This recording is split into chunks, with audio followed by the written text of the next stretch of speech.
E aí, galera, tudo bem com vocês? Eu sou o Will, estamos começando mais um episódio do Koalando no Espaço e hoje eu trouxe uma pessoa aqui para conversar com a gente sobre comida. Né, Lucas? Vamos falar sobre comida um pouquinho? Bora, Will. Bem, sou um prazer enorme estar aqui no teu podcast. Meu nome é Lucas Figueiredo, sou nutricionista e vamos conversar bastante aí sobre comida, sobre nutrição, sobre hidratação, sobre esporte. Olha aí, coisa boa. Tu sabe que desde a primeira vez que eu te vi, tu me deixou com um trauma na cabeça. Mas com um trauma bom. Cara. Um trauma bom. Tu falou da tal da sarcopenia. Isso. E aquilo lá, cara, me apavorou. Me apavorou de uma maneira que eu cheguei a ter pesadelo em casa de noite. Falei com a minha namorada sobre aquilo ali e eu falei, eu vou começar a academia amanhã. E eu literalmente, cara, tava com um plano de academia e eu comecei a ir no outro dia, sabe? Que legal, cara. Porque eu fiquei com muito medo, cara, de estar idoso e não conseguir fazer as coisas sozinho. Quantos anos tem, Will? Eu tenho 24, fazendo 24 25 anos. dia 3 de março. Tu é novo ainda, cara, tu é novo. É bom que já se preocupe, né, com isso quanto antes melhor.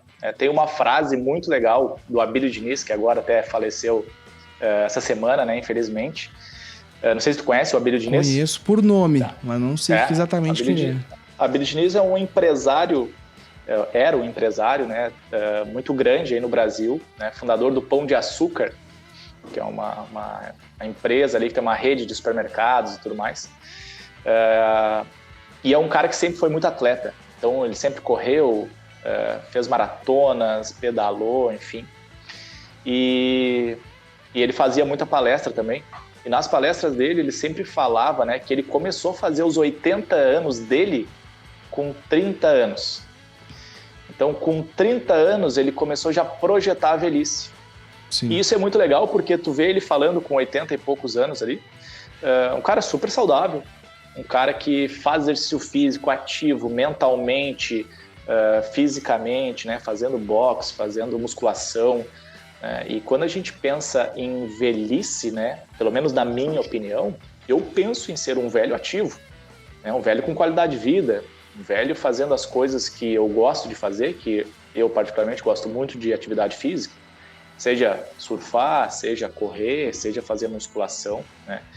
E a gente sabe também que a saúde mental está muito atrelada a essa saúde física, né? É verdade. Então, estar se movimentando fisicamente vai contribuir para que tu tenha uma saúde mental e psicológica também boa, né, nessa idade, nessa fase da vida. Então, pensar em exercício, cuidar da saúde desde cedo faz total sentido para aquelas pessoas que têm essa visão de longo prazo, né? Sim. Infelizmente, a gente sabe que a maioria das pessoas é muito imediatista, né, e pensa só no presente. E o futuro chega, né? Alguma hora bate na porta. Vai bater. Então, se a gente não se organizar e começar a planejar o nosso futuro e construir ele o quanto antes, esse futuro pode chegar e pode não ser aquilo que a gente gostaria que fosse. Né? Claro. Uma coisa que eu achei muito interessante na forma do teu trabalho é que a gente trocou uma ideia aquela vez na gravação do podcast, né? Até já vou indicar podcast lá do Alma do Negócio, ou o Espírito da Coisa, não lembro qual que foi, mas na Alma Collab, só tu vê lá, vai estar o link aqui embaixo na descrição, que tu falou, cara, que tu faz a dieta na rotina da pessoa. Uhum. Tu foi o primeiro nutricionista que eu ouvi falar sobre isso. Me fala um pouquinho mais sobre isso aí. Por que tu pensou, vou fazer na rotina da pessoa? Por que tu não fez que nem os outros, que só pegou, montou o plano e falou, faz aí, dá o teu jeito? Sim. Assim, infelizmente, né, Will, hoje em dia, muitas pessoas, como tem formandos hoje, pessoas se formando em nutrição, seja qualquer área também, né? Só que acabam não estudando, não gostando de estudar realmente, não entendendo a verdadeira essência, no meu caso, né, na minha área, do que é nutrir as pessoas. Quando a gente pensa em nutrição, a gente tem que ter um olhar muito individualizado para a pessoa que a gente está atendendo. Então, eu não posso criar um planejamento alimentar para o Will e usar o mesmo planejamento alimentar para o Eduardo, né, para Maria. Então, quando comecei a atender aqui no meu consultório, né, eu sempre tive esse olhar, né, de um atendimento muito individualizado. E quando a gente pensa em atendimento individualizado, a gente tem que entender sobre a rotina da pessoa, né? Will, o que tu faz no teu dia, desde a hora que tu acorda até a hora que tu vai dormir, que horas é a tua atividade física, porque eu também tenho as minhas especialidades aqui na atuação da nutrição, é muito voltada para a parte do sono e modulação intestinal, tá? Porque, na minha opinião, isso é a base, tanto para a saúde, quanto para a performance física, quanto performance mental. E eu olho muito para a questão do ciclo circadiano. Eu não sei se tu já estudou um pouco sobre isso, mas é o nosso relógio biológico. É como o teu corpo funciona com base em horários, em exposição solar, em exposição à escuridão, secreção hormonal, né? Que a gente sabe que os hormônios eles são secretados em diferentes fases do dia e são modulados basicamente pela luz solar e pela escuridão. Claro. Principalmente quando a gente fala de cortisol e melatonina, que é o hormônio do estresse e o hormônio que nos faz dormir, né? Ou seja, então a gente precisa entender sobre isso para ver que cada pessoa é única, cada pessoa tem a sua rotina específica, né? Cada pessoa tem o seu ciclo circadiano e seus horários específicos. Tu provavelmente conhece pessoas que acordam 5 horas da manhã super dispostas. Sim. Eu já fui uma dessas pessoas. Tem pessoas que acordam 8 horas da manhã e demoram até engrenar. Mas eu vejo que muitas das vezes a gente acaba tendo dias e dias. Isso tudo envolve o ciclo circadiano, a gente consegue regular ele de uma forma que a gente vai acordar todo dia um horário e bem? Sim. O que acontece? O nosso corpo ele funciona muito sobre rotina, tá? Se tu começar a fazer sempre as mesmas coisas nos mesmos horários, teu corpo vai se adaptar a isso. Nosso corpo se adapta muito fácil, né? Então, se tu começar a dormir no mesmo horário e acordar no mesmo horário, pode ser que no começo tu passe um pouco de trabalho, se isso for muito diferente do teu habitual, mas vai passando um tempo, tu vai te adaptar. Vai chegar um momento que tu vai conseguir acordar sem nem precisar de despertador. Teu corpo naturalmente acorda naquele horário, né? Então esse é um processo de adaptação natural que a gente pode simplesmente fazer pela nossa livre e espontânea escolha. Sim. Só que, claro, quando a gente pensa em sono, a gente tem que entender que as pessoas hoje em dia estão com essa visão, né, que querem ser super produtivas e às vezes querem abdicar do sono para aumentar produtividade, e muitas vezes isso é um tiro no pé, né, porque a gente sabe, por exemplo, que o sono é que faz a nossa consolidação das memórias. Então não adianta tu ser... Isso acontece muito com estudante, né? Principalmente em faculdade. A galera abdica muito do sono, vai dormir 3, 4 horas da manhã porque quer estudar, porque tem prova no outro dia e tal. Só que acontece? É durante o sono que tu guarda as memórias de tudo que tu estudou. Tu não dormindo bem, aquilo que tu estudou não serviu para nada. Sim. Né? Ou tu absorveu 20%. Então, cara, não faz sentido, né? Se a gente olhar racionalmente e ver fisiologicamente, não faz sentido tu abdicar de uma qualidade de sono em prol de uma pseudo-performance nos estudos, né? Sim. Mas, enfim, tá? A grande questão é que, sim, a gente consegue modular toda essa nossa estrutura de rotina e o nosso corpo ele vai se adaptar a esses horários, né? Umas pessoas se adaptam mais fácil, outras não. Eu, por exemplo, eu não sou um cara muito matutino. Eu gostaria de acordar bem mais cedo do que eu acordo, mas eu não consigo me adaptar com tanta facilidade.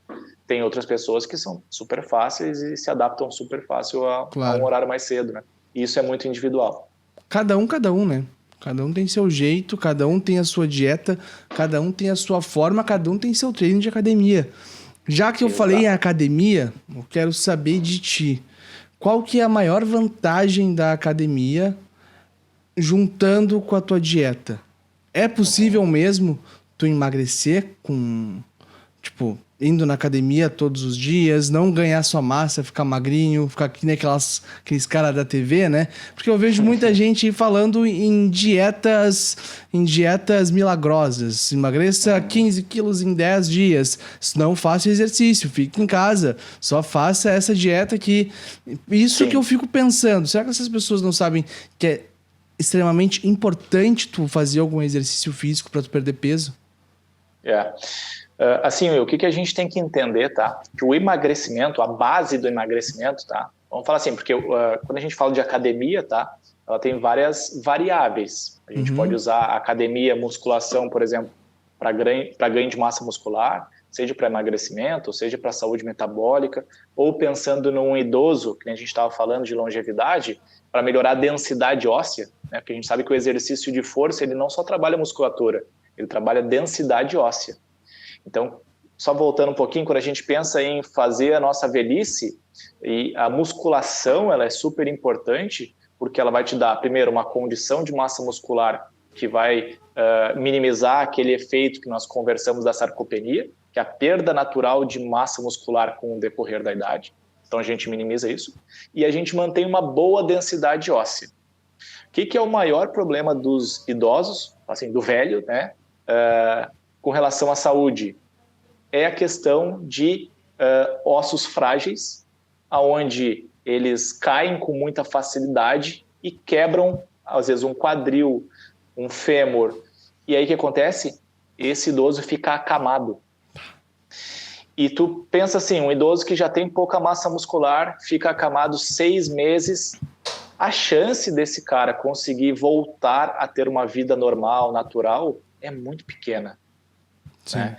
Então, assim, quando a gente pensa em velhice saudável, longevidade e tudo mais, a musculação é super importante por esses pontos, para melhorar a tua saúde muscular e minimizar a sarcopenia, e também melhorar a densidade óssea, para que a gente chegue mais forte, né, na velhice e minimize esses acidentes aí que são bem comuns.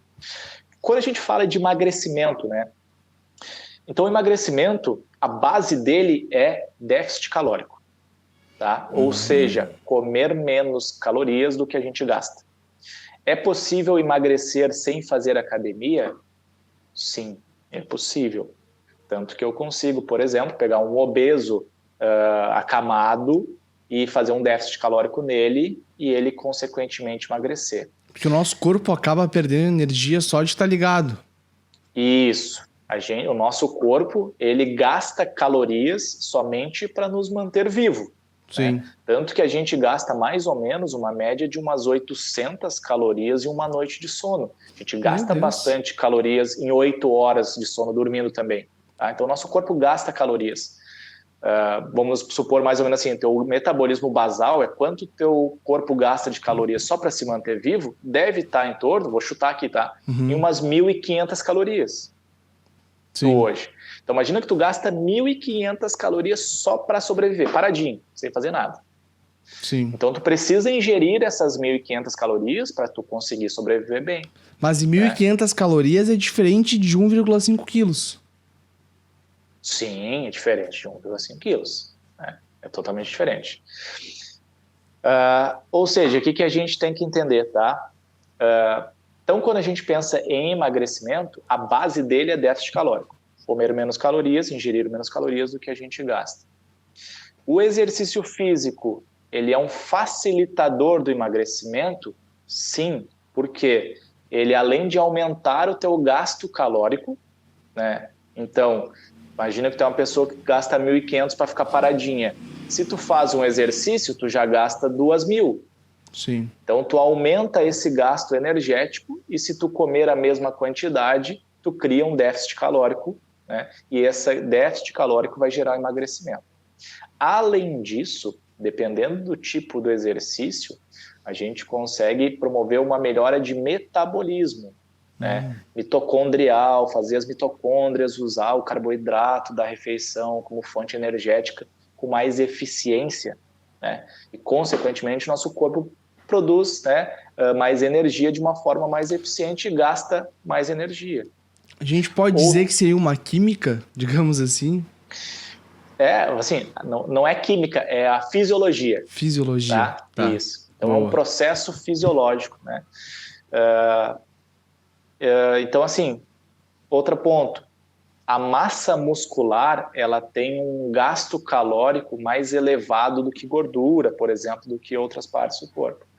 Então, o indivíduo que tem mais massa muscular, ele tem um maior gasto calórico, ou seja, ele tem um metabolismo que precisa funcionar mais para suprir a demanda dessa musculatura. Ou seja, quanto mais musculatura, mais tu gasta caloria, ou precisa de mais caloria para tu manter. Sim, então fica mais fácil. Tem que comer mais, mas tu, ao mesmo tempo tu vai perder mais.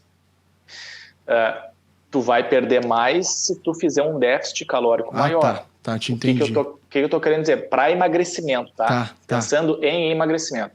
Se a pessoa ganha massa muscular, ela consegue emagrecer mais fácil, porque aquela massa muscular adicional, consequentemente, vai gastar mais calorias, tá? Entendi. E mais calorias gasta é maior déficit, maior emagrecimento. Sim. Por isso que, por exemplo, em consultório, quando a gente faz um planejamento alimentar para emagrecimento, o que é a base dele? Tá? A gente faz um controle de ingestão de carboidrato, tá? Não retira o carboidrato total, isso é um erro de muitas pessoas, a gente só equilibra ele em um valor ideal. Retirar o carboidrato seria retirar o pão, digamos assim? Retirar o pão, pode ser as frutas também, tem banana, tem carboidrato, por exemplo, maçã, tu tem a goma de tapioca, o arroz, a batata, né? Muitas pessoas, elas colocam o carboidrato como o principal responsável do engordar ou emagrecer, né? E quando elas pegam e querem emagrecer, elas retiram primeiramente o carboidrato.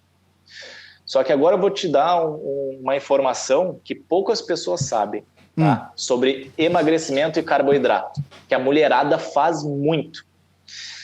Elas pegam e têm essa visão de que o carboidrato é o cara que é o responsável pelo emagrecimento. Então, o que elas fazem? Quando elas querem emagrecer, tiram carboidrato, né? Sim.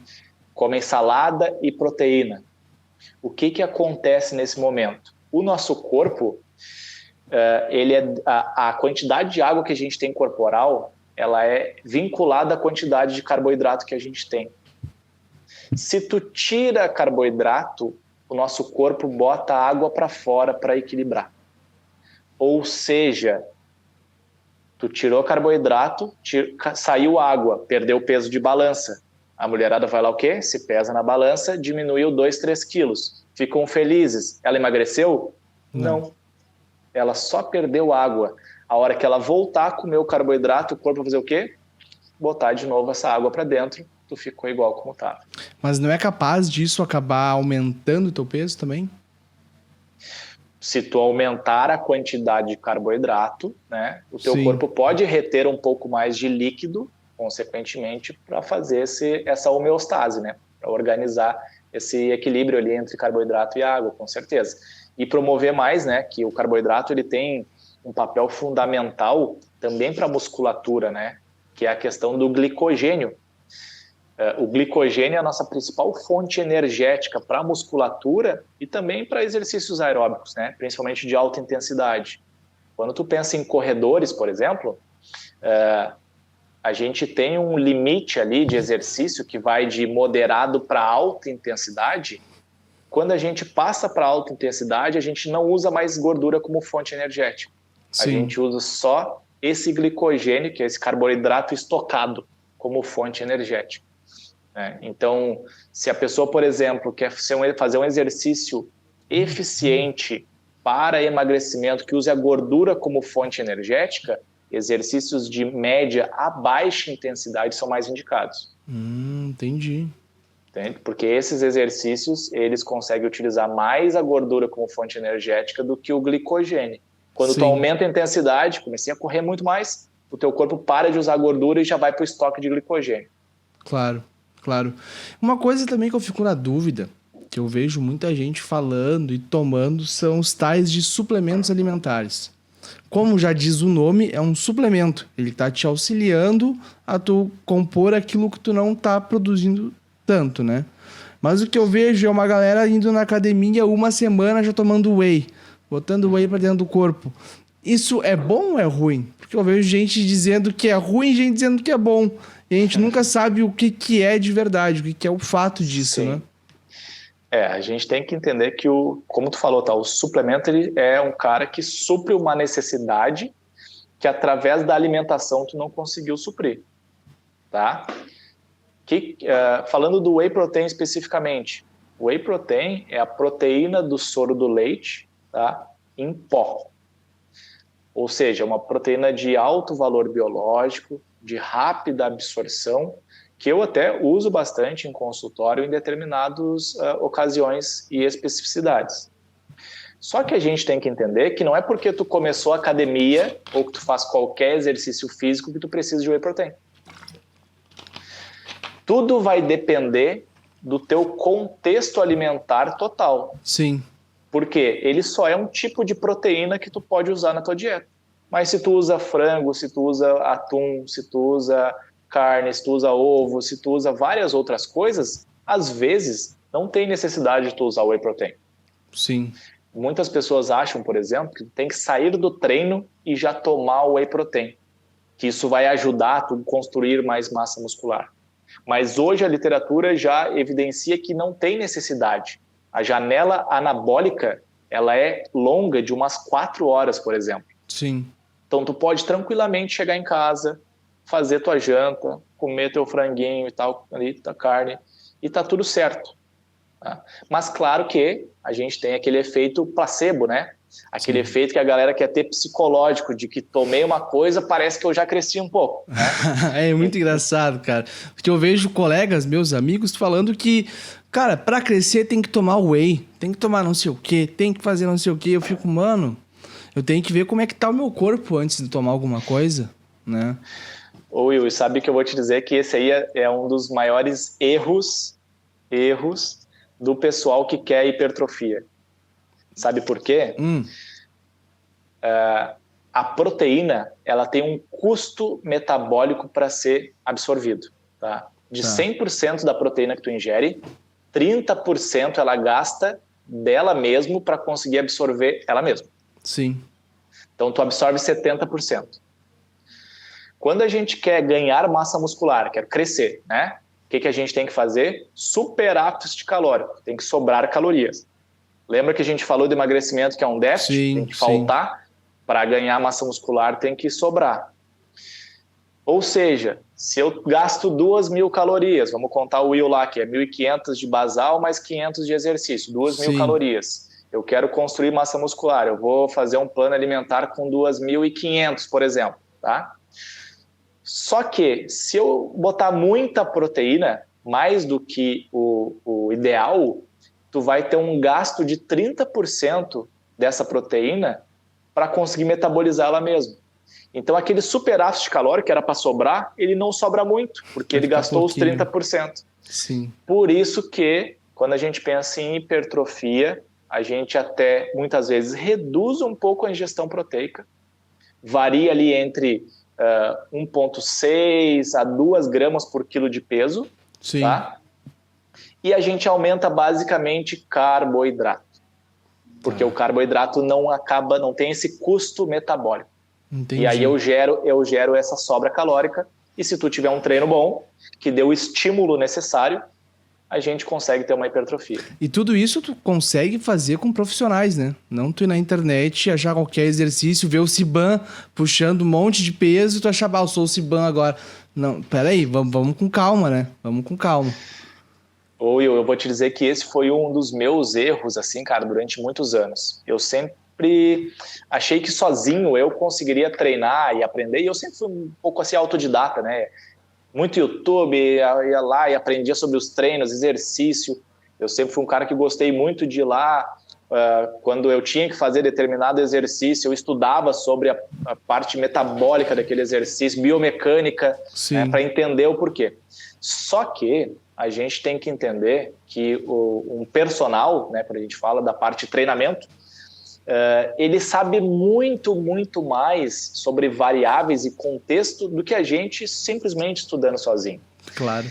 E quando a gente pensa em resultados, em treinamento, a gente precisa de uma periodização. ou seja, uma organização do teu treino para tu começar de uma forma, conseguir evoluir numa sequência saudável, para gerar uma adaptação muscular, para tu conseguir ir evoluindo da maneira correta, né? O que a galera faz normalmente? Tu vai lá, olha o Siban treinando, tu começou a treinar agora 2, 3, 6 meses e tu já quer fazer treinos avançados. Sim. Só que tu não está preparado para aquele treino avançado. Tu não consegue ter a performance que tu deveria ter naquele tipo de treino.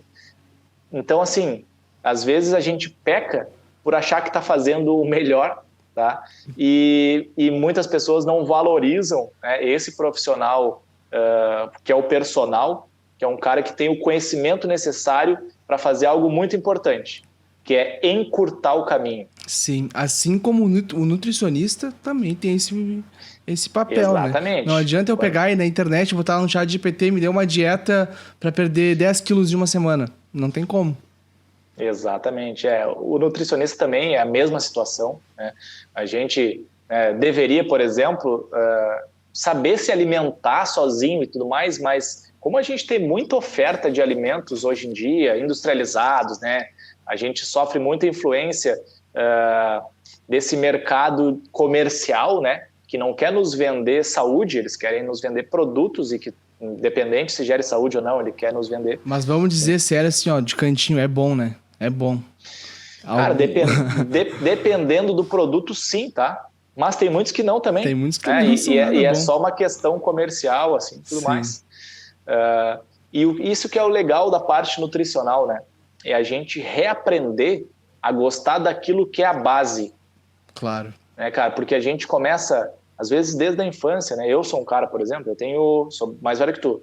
Bem mais velho, por exemplo, sou de 90, vou fazer 34 anos. Na minha época de escola, era só bolachinha recheada, traquinas ali e refrigerante.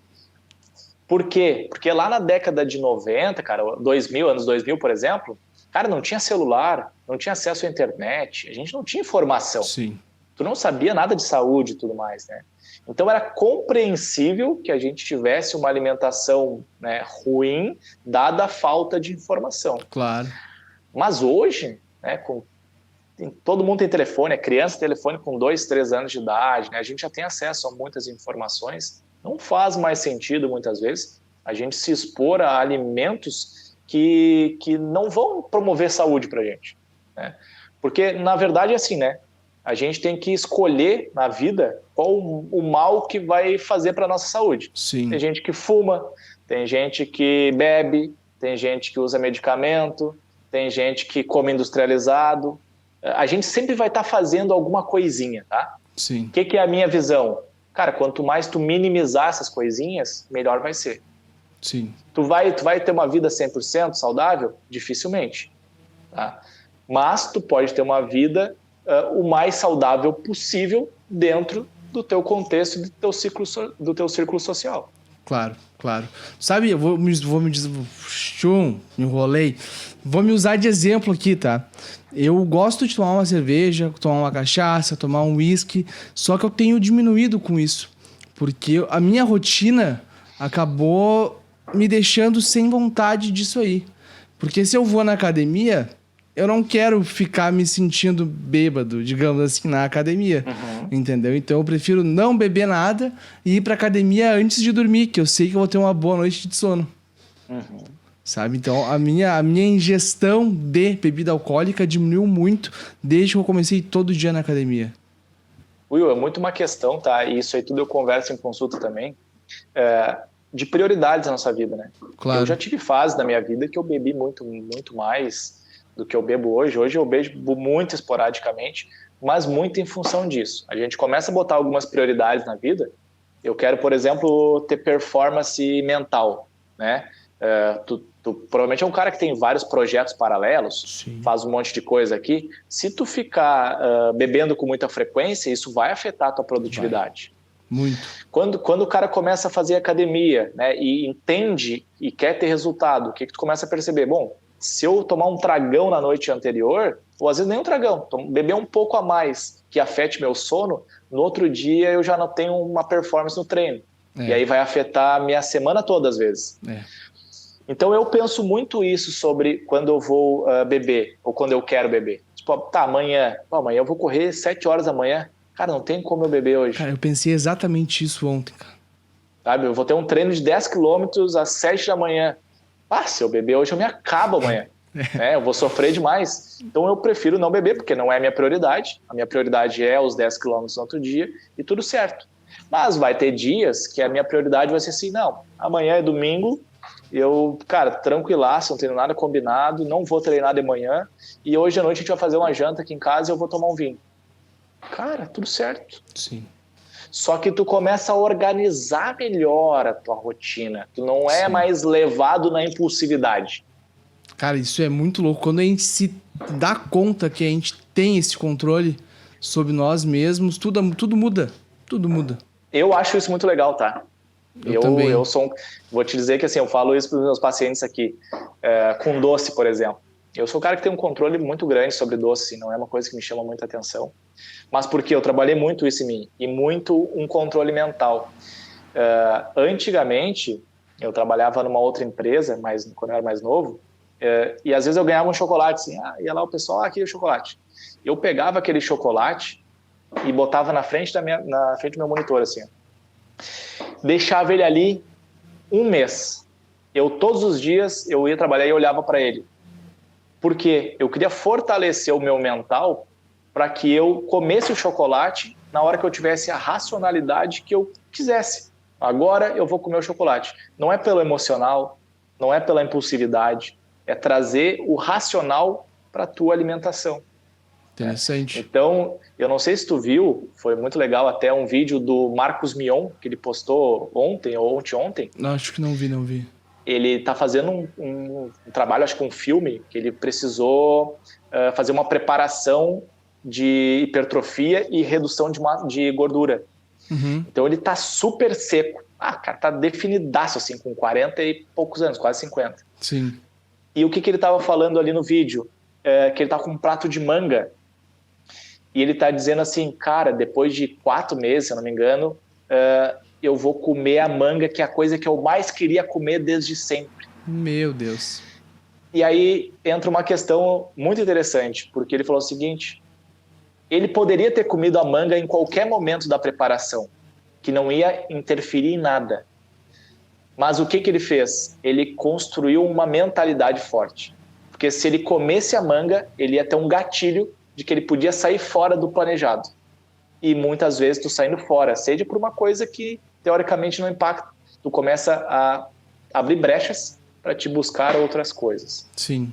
Então esse trabalho mental, de trabalhar teu psicológico, a tua racionalidade em torno da alimentação é super importante para te ter sucesso. Seja na hipertrofia, seja na performance, no emagrecimento, no que for. Sim. Eu vou te fazer a última pergunta aqui, tá? E eu vou entrar na pergunta que eu fiz pro pessoal fazer para mim no Instagram. Te mandarem perguntas aqui. A minha pergunta é a seguinte, ó. A creatina é um suplemento ou ela é um facilitador para ti? Assim, no meu ponto de vista, na minha opinião, né, Lucas, nutricionista, a creatina é o melhor suplemento que a gente tem hoje disponível no mercado. Antigamente, até alguns anos atrás, era o melhor suplemento de eficiência e custo-benefício, porque era extremamente barato. Hoje já inflacionou um pouco, então a gente não acha a creatina tão barata, mas ainda assim é super eficiente. Bom, o que acontece? A creatina é uma suplementação, uma das suplementações mais estudadas pela ciência, tá? Então a gente tem comprovação científica para entender que ela funciona não só para performance física, tá? Melhorando, por exemplo, o ATP, que é a produção de energia, essa é uma das funções dela, tá? Mas também fazendo funções metabólicas cerebrais. Então hoje a gente já sabe, tem estudos evidenciando isso, que a suplementação de creatina pode contribuir para pessoas com problemas, com doenças de Parkinson, por exemplo. Cara, a minha avó, ela fez cirurgia nos braços por causa da tendinite, um monte de coisa. Dor no joelho, tá ficando velha e não tá conseguindo se aguentar nas dores, né? Sim. E ela começou a tomar a creatina. E ela falou que tá sendo outra coisa a vida dela. Uhum. E principalmente, tá? Quando a gente fala de idoso, cara. Porque, assim, um exemplo, tá? A gente tinha conversado ali antes sobre o whey protein, né? Uhum. Claro que ele é uma opção proteica comparável às outras proteínas quando a gente fala de pessoas saudáveis e mais jovens. Sim. Quando a gente fala do idoso, o whey protein ele deveria ser base na alimentação do idoso. Interessante. Sabe por quê? Porque o idoso já não tem a mesma mastigação que ele tinha antes. Sim. Ele não consegue digerir até questões de saúde intestinal mesmo, a digerir as proteínas como ele digeria antes. Então, pensando numa pessoa que já tem uma idade mais avançada, que já está sofrendo de sarcopenia, a ingestão mais alta de proteína faz total sentido. E principalmente se for uma proteína de alto valor biológico, alta qualidade e rápida absorção. Claro. Pode tomar num shake e ser super absorvido. Sim. E aí, quando voltando ali para a creatina, o que acontece? A creatina, então, ela consegue promover uma melhor saúde muscular, ela consegue melhorar questões energéticas do nosso dia a dia, tá? Até performance mental, porque a parte neuronal, tudo usa o ATP como fonte de energia, então ela evolui o ATP, né? Ela consegue promover mais ATP, mais fonte energética, inclusive cerebral. Então, assim, cara, a creatina, ela é um super suplemento. Eu sou um cara que eu sou muito contido na suplementação, tá? Eu uso especificamente, pontualmente, suplementos que realmente vão ter eficiência. E a creatina geralmente é uma das bases do meu trabalho. Sim. Só que, claro, não é para todo mundo. Tá, isso eu queria saber. Tem que ter prescrição médica. Precisa ter um acompanhamento profissional de um nutricionista que saiba interpretar teus exames bioquímicos para avaliar teu nível de creatinina, como é que está a tua saúde renal e tudo mais. A creatina, até quebrando um mito aqui, não promove alterações renais, tá? Não promove, porém, se a pessoa já tem alguma doença, né, renal, alguma alteração, qualquer suplemento, e aí entra a creatina também, pode causar algum problema adicional. Que loucura, isso eu não sabia. Então, por isso é importante a gente ter esse acompanhamento, tá? Para conseguir entender se a pessoa está habilitada ou não a suplementar qualquer suplemento, inclusive a creatina. Cara, que loucura. Eu pensei que a creatina tu poderia comprar ela e já sair tomando de boa, que tava tudo certo. Mas igual tem que ter um acompanhamento médico. Assim, não médico, tá? Nutricional. Nutricional, desculpa. O que a gente tem que entender? A maioria das pessoas saudáveis, claro que podem lá comprar e tomar, e o risco ele é baixo. Só que vão ter aquelas pessoas que não sabem que tem algum problema, que vão comprar e vão ter problema. Vão se ferrar depois. Então, para a gente ser mais conscientes assim, né, e racionais, é melhor a gente ter um acompanhamento profissional, né, para conseguir ter a certeza que aquilo ali vai ter um benefício. Sim, com certeza. Mas agora vamos para as perguntas aqui que me fizeram no Instagram, tá? Bora. A primeira: até que idade uma criança precisa tomar leite? Até que idade uma criança precisa tomar leite? Isso. Assim, falando de leite materno, né? Leite, eu acho que no geral, leite tanto materno quanto aqueles que tu bota na mamadeira pra fazer, sabe? A gente tem que separar um pouquinho isso, tá? Assim, a gente tem o leite materno, tá? Que é indicado ali que a criança, pelo menos até 1 ano de idade, ela tem a alimentação exclusiva ao leite materno e tudo mais. Hoje em dia tem muitas pessoas que já preconizam elevar um pouco mais esse tempo, tá? Para que a criança mame no peito durante mais um tempo, às vezes 2 anos. Tem crianças que vão até mais tempo que isso. A gente sabe que o leite materno é um superalimento, né? Contém todos os nutrientes necessários para aquela criança evoluir e tudo mais. Só que, claro, isso muitas vezes onera a mãe, né? Porque a gente sabe que machuca peito, a mãe precisa ter uma alimentação bem condizente para a produção de leite ser legal. Tem todo um contexto, né? Na teoria é muito fácil dizer assim, não, faz teu filho mamar no peito até 4 anos de idade. Mas beleza, e a mãe para aguentar e produzir leite, é fácil? Não é fácil. Não é nada fácil. Então, assim, a gente tem que entender tudo isso, tá? Outra questão também, né, que nessa questão do leite materno, é que a saúde da mãe ela é transferida através do leite. Sim. Então, se essa mãe é muito estressada, se essa mãe fuma, se essa mãe bebe, se essa mãe usa alguma, né, um entorpecente, assim, alguma droga, isso vai repassar para a criança. Então, é melhor ter um cuidado maior. Sim. Mas quando a gente fala assim, depois, passou dessa fase, né, criança precisa ingerir leite, na prática, não precisa. Por quê? O que a gente precisa é que essa criança tenha a garantia que ela tenha uma boa ingestão de cálcio, né, de todos os micronutrientes essenciais. Isso pode ser ingerido de outras formas? Pode ser ingerido de outras formas. Né? A grande questão é que o leite geralmente tem um baixo custo, já faz parte de uma cultura que a gente já está habituada, né? Então fica mais fácil de ter esse alimento introduzido na rotina alimentar das famílias. Né? Claro. Se tu for tirar ele, muitas vezes o que precisa ingerir para suprir essa necessidade não faz parte da rotina, as pessoas não colocam, e aí falta. Sim, é aquele Nescauzinho antes de dormir, né? Coisa mais boa. Mas o problema do Nescau é a questão dos aditivos e açúcar, né? Ah, sim. Sim, é melhor botar cacau em pó. Cacau em pó, é cacau muito em pó bom. É uma boa opção. Se a família tem uma consciência um pouquinho maior, né, sobre essa questão alimentar, a gente tem várias formas de conseguir fazer um alimento nessa linha um pouco mais saudável, né? Claro. Mas também sabemos que é super confortável e gostosinho Nescau, né? Abrir uma latinha, botar dentro ali, fica docinho, a criança adora e tá tudo certo. Mas também tem hoje em dia que eu vejo, meu irmão toma até, aquele Choconute. É um leite de amêndoa. Legal. Cara, aquilo é muito bom. Aquilo é muito bom. Eu tô viciado naquilo lá. Aqui, ó, outra pergunta. Chá emagrecedor funciona? Depende. Isso é legal, tá? Porque, assim, essas coisas fora dieta que emagrecem, elas só funcionam se a pessoa fizer dieta. Meu Deus. Então, quem emagrece é o chá ou é a dieta?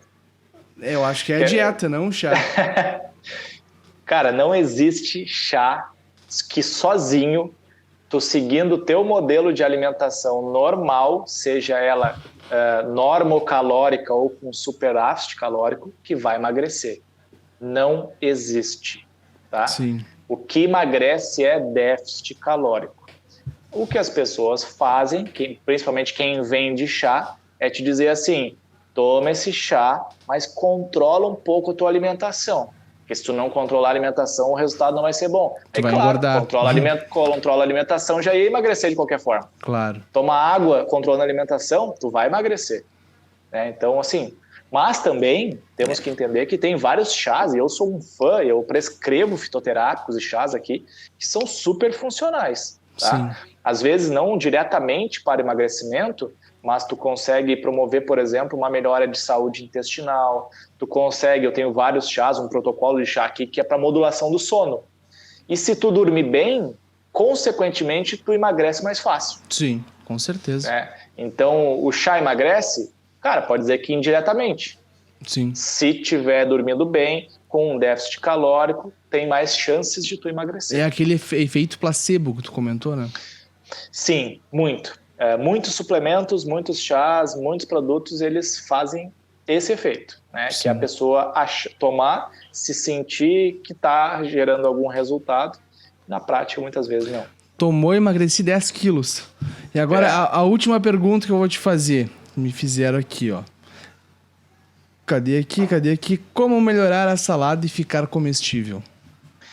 Como melhorar a salada para ficar comestível, né? Comestível. Para tu comer uma alface e a pessoa não gosta de alface, comer com gosto. Isso. Olha só, esse é complexo, tá? Parece simples a resposta, mas é super complexo. O que acontece?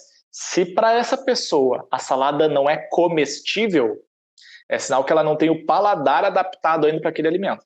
Claro. Um exemplo, quando tu foi comer sushi a primeira vez, tu gostou do sushi? Primeira vez. Pra caramba. Já gostou? Sim. Cara, eu sou uma pessoa... Eu não posso me botar em opinião de nada porque eu como de tudo. Me dá uma pedra, eu vou comer. Mas assim, a maioria das pessoas, ou se não grande parte, quando vai comer sushi pela primeira vez, acha estranho. Sim. É a textura, é gelado, é um peixe cru, é aquela coisa. Geralmente não gosta muito. O que Claro. tu faz? Como isso aí tá no hype, né? Todo mundo come sushi, todo mundo gosta. Tu, não, eu vou comer de novo, eu sou obrigado a gostar. Tu tenta de novo. Aí a segunda vez alguém fala assim, não, mas tu tem que começar pelo hot. O hot é o bom. Aí tu vai lá e come um hot e ele daí é fritinho. E a fritura, como tem, ela aguça as papilas, algumas papilas gustativas que já tem mais... tu já tá mais adaptado a sentir aquele sabor, é verdade, esse fritinho aqui tá bom. Tu começa a te adaptar àquele alimento. Depois de um tempo, terceira, quarta vez ali, tu já tá gostando do sushi. Sim. Ou seja, a salada, ela precisa ser desta mesma forma. Por quê? Se tu nunca aprender a gostar da salada como ela é, tu sempre vai precisar estar adicionando alguma coisa extra para comer. Aí tu precisa criar um molho, vai precisar botar uma coisinha aqui, outra ali e tal para comer, tá? Que não seria o ideal. Mas assim, vou dizer que não dá para botar nada? Claro que dá. Eu, por exemplo, eu adoro comer salada com vinagre de maçã. Sim. O vinagre de maçã, para mim, é um super alimento também, super funcional. Tá? Ele consegue trabalhar a modulação glicêmica, modulação da microbiota intestinal, várias coisas. E para mim dá um gostinho bom. Claro. Então ele dá aquele gostinho adicional da salada. Mas tem muita gente que não gosta. A minha esposa, por exemplo, gosta muito de salada só com azeite de oliva. Já fica com um gosto diferente. Só Eu que a já gente boto azeite de oliva e sal. Uma pimentinha, um temperinho por cima. O que acontece, tá? A gente tem que entender por que se bota azeite de oliva na salada. Sabe por quê? Não. Porque algumas vitaminas da salada, elas são lipossolúveis. Ou seja, elas são solúveis em gordura.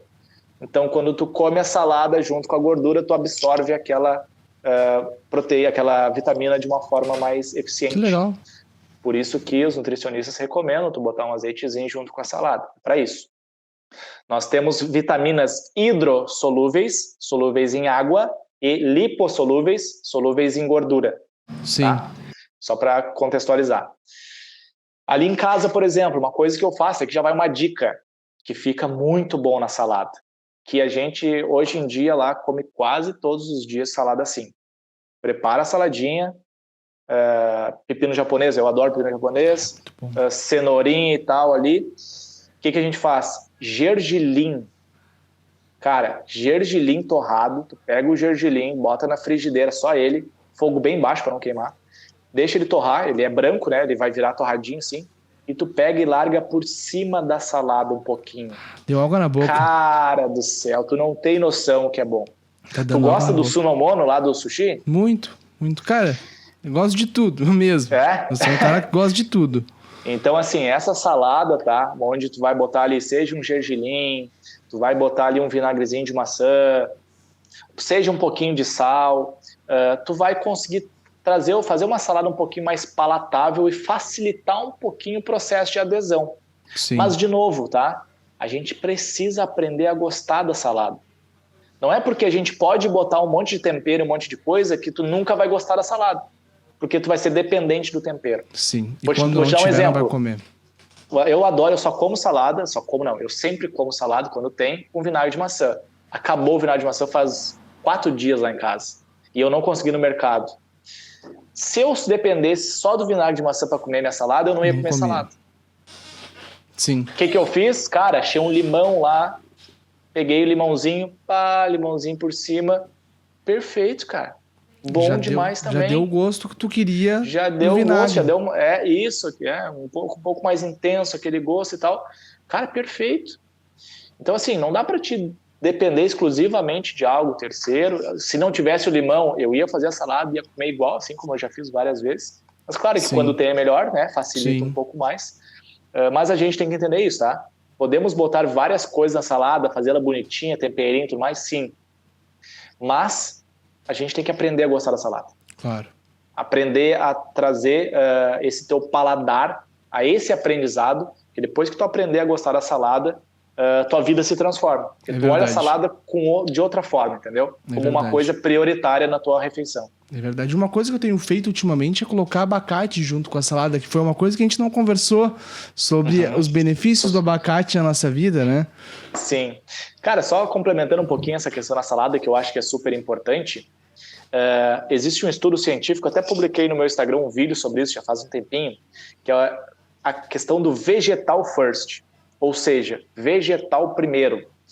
Fizeram um estudo científico para entender, porque assim, quando a gente come um carboidrato da nossa refeição, vamos pensar no almoço.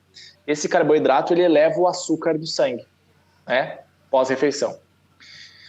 Para muitas pessoas, diabéticos ou pessoas que até têm problemas com resistência à insulina, isso é ruim quando é em excesso. Então, o que eles fizeram? Fizeram um estudo científico para entender se tu pegasse a salada, tu comer ela junto com a comida misturado, qual o efeito nesse açúcar no sangue pós-refeição. Se tu comesse depois da comida, come a salada, como é que ficou? E se tu comesse antes, come a salada, depois come a comida. O que eles identificaram? Que comer a salada antes da comida diminui esse açúcar no sangue muito. Ou seja, é muito mais saudável, pensando em modulação glicêmica, tá?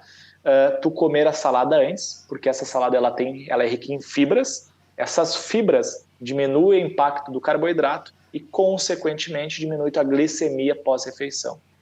Então, o simples fato de organizar a refeição muda completamente o contexto. Eu imagino. E agora eu fico feliz porque eu sempre fiz certo, então.